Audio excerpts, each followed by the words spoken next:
brother Kurt Browning is two-time world champion. You're looking now at the Royal Glenora Athletic Club up in Edmonton. They're friends and fans of Kurt Browning, one of their own, is on the ice here south in Tacoma, Washington.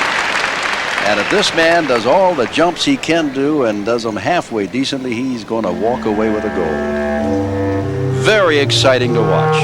Get ready for an action-packed program full of jumps. Great leaper. And he'll very casually start off with a triple axel combination.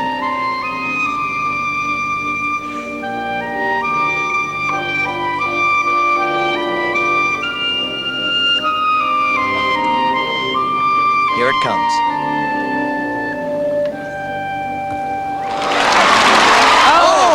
The triple axel, triple toe loop combination, which Victor Petrenko landed so well. I think he felt he had to compete a little bit with Victor and try it himself. What a surprise. Comes a triple flip. Holds on to that landing. Hang on to your hats when they award these medals at the end of this performance. Boy. Well, he had a quadruple toe loop planned for this program. With that miss in the beginning, he may not do it. Better be safe than sorry is what you're saying, Debbie? Exactly. Let's not lose sight of the fact this is a brand new program. And all he wants to do is get some mileage on it right now, but he doesn't want to fall either. It's really his competition to lose at this point. Now here comes that possible quad toe. And he tries it. He stands up. It was on 2 feet.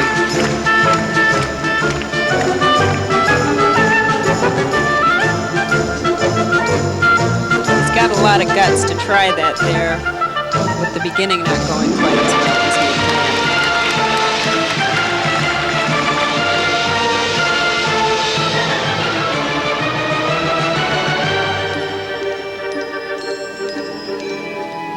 Looking on Victor Petrenko, who at the moment is at the top of the standings. Todd Eldridge is second, Paul Wiley is third, with Browning the last competitor on the ice. For Petrenko to upset Browning would be a great thing for Victor. Well, if Kurt makes more mistakes, it could happen. There's a triple toe ollie, followed by another one. He just keeps pouring them on.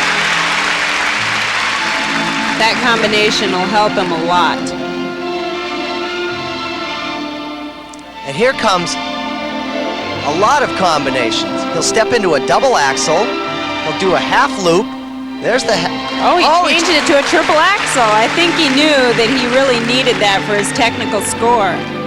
After the fall.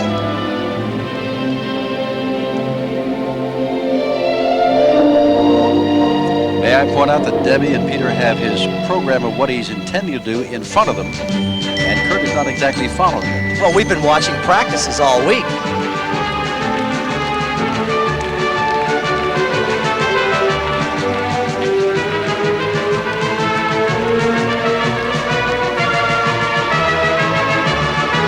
Under a minute to go.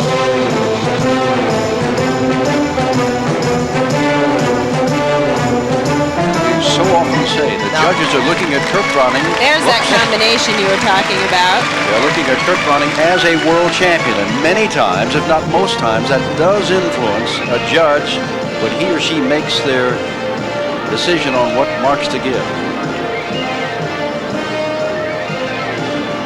I think with this program being new, I think artistically it's got a long way to go, but it should be there by the time Worlds comes around. And Double loop. He changes a triple loop to a double.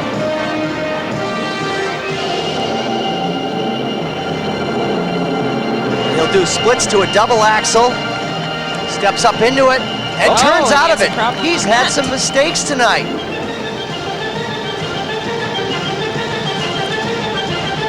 It is a new program. He has made mistakes, but remember, it has been his to win, and he is the world champion. To come out and just hit it, he could win it. And right now we've seen the last of the competitors, and it's all up to the judges. At the moment, before the marks on Kurt Browning, Petrenko first, Todd Eldridge second, Paul Wiley third. And you would have to believe that somewhere in those top three, the question is where will be the name of the world champion, Kurt Browning. Well, Debbie, what would you say at this point? Where would you...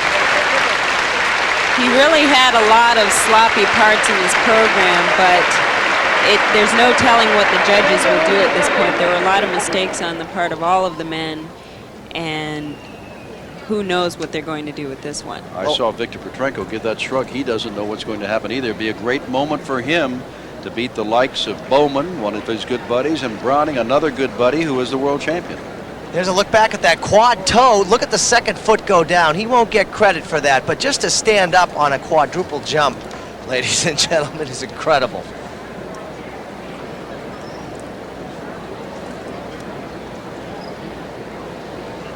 Did Petrenko have more mistakes? Debbie, thinking back, he had a few more mistakes, didn't he? I don't think he did, actually. He landed the triple axel, triple toe loop combination. He did fall on his second triple axel, but Kurt had a lot of really sloppy mistakes on jumps that really weren't even that difficult. They've already begun to roll out the carpet for the presentation of the pairs as well as the men's, and we don't know who's won the men's yet. But they're getting ready for the medal ceremonies. We have no idea. Very interesting. I think one thing that Kurt does have going for him is that he did get to skate at the end. So most likely the marks will tend to be higher than for Victor, who skated a lot earlier on. All right, the marks are up, and we'll look at them, and they're very good. Technically 5'8", 5'7", nothing less than a 5'7". Only two of those. And there's a look back at the triple axel that he put in, and here's the triple toe loop, and he fell on that. If he had hit that, there's a second set of marks.